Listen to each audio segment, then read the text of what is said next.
Hello friends, Rizwan மாதிரி ஒரு பைத்தியக்காரன்கிட்ட போயிட்டு கேப்டன் பொறுப்பை கொடுத்து ரொம்ப வினோதமான ஒரு முடிவை நீங்கள் எடுத்தீங்கன்னா இந்த மாதிரி தான் உங்களுக்கு நடக்கும் அப்படிங்கிற மாதிரி ரொம்ப கடுமையாக பாகிஸ்தான் கிரிக்கெட் வாரியத்தை பாகிஸ்தான் கேப்டனை அக்தர் பார்த்தீங்க அப்படின்னா இப்போ விமர்சனம் பண்ணி பேசியிருக்காரு.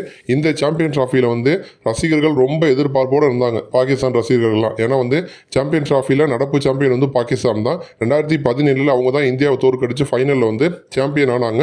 சர்ஃப்ராஸ் கான் தலைமையில் பார்த்தீங்கன்னா அப்போ பாகிஸ்தான் கிரிக்கெட் இருந்துச்சு. இப்போ அதே மாதிரியே நடக்கும், பாகிஸ்தான் ஈஸியாக இந்தியா தோற்கடிச்சிருவாங்க அப்படின்னு தான் ரசிகர்கள் எதிர்பார்த்தாங்க. ஆனால் நிலைமை வேற மாதிரி இருந்துச்சு.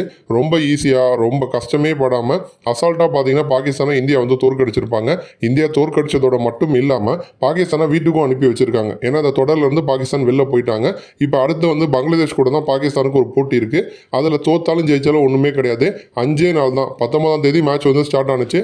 24ஆம் தேதி அஃபிஷியலாக பாகிஸ்தான் வெளில போகிறாங்க அப்படின்னு சொல்லிட்டு டேபிளில் அறிவிச்சிட்டாங்க. ஸோ இது பார்த்தீங்கன்னா அந்த நாட்டு ரசிகர்கள், முன்னாள் கிரிக்கெட் வீரர்கள் அப்படின்னு எல்லாரையுமே கடுப்பில் உள்ளாக்குச்சு அப்படின்னு தான் சொல்லணும். இந்த மாதிரி ஐசிசி நடத்தக்கூடிய டோர்னமெண்ட்டில் மட்டும்தான் இந்தியாவும் பாகிஸ்தானும் கலந்து ஆடிட்டு இருக்காங்க. அதில் கூட ஒரு போட்டியில் கூட உங்களால் ஜெயிக்க முடியலை அப்படின்னு சொல்லிட்டு கடுமையான விமர்சனத்தை பார்த்தீங்கன்னா பாகிஸ்தான் அணி மேலே பலருமே முன் வச்சாங்க. ஏன்னா இப்போ மற்ற அணிகள் கிட்ட தோற்றுருந்தா கூட அது பெருசாக தோணாது.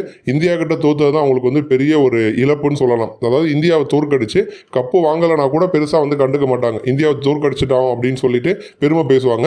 இந்தியா கிட்டையும் தோத்துட்டாங்க, வெள்ளையும் போறாங்க. ஸோ இது பெரிய விமர்சனத்தை தொடர்ந்து பார்த்தீங்கன்னா முன் வச்சுட்டு இருக்கு. முன்னணி கிரிக்கெட் வீரர்கள் நிறைய பேர் பார்த்தீங்கன்னா ஓடிஐ ஃபார்மேட்ல இருந்து ரிட்டையர் ஆக போறாங்க அப்படிங்கிற மாதிரி ஒரு அப்டேட்டும் வந்துட்டு இருக்கு.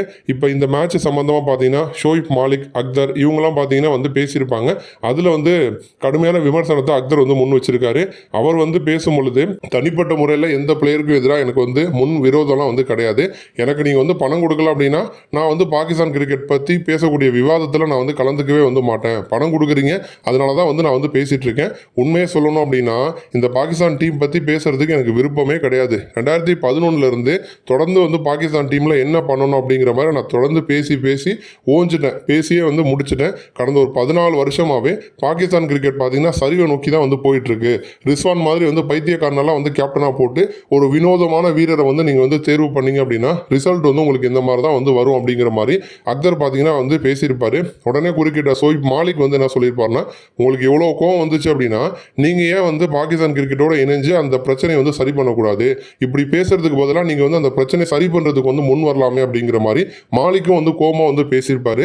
திரும்பவும் பார்த்தீங்கன்னா அக்தர் அதற்கு கோவமாக தான் ஒரு ரிப்ளை கொடுத்துருப்பாரு. நான் எல்லாத்தையும் விட்டுறேன், நான் எல்லாத்தையும் துறந்துட்டு பாகிஸ்தான் அணிக்காக என்னுடைய வாழ்க்கையை தியாகம் பண்ணுறதுக்கு நான் தயார்.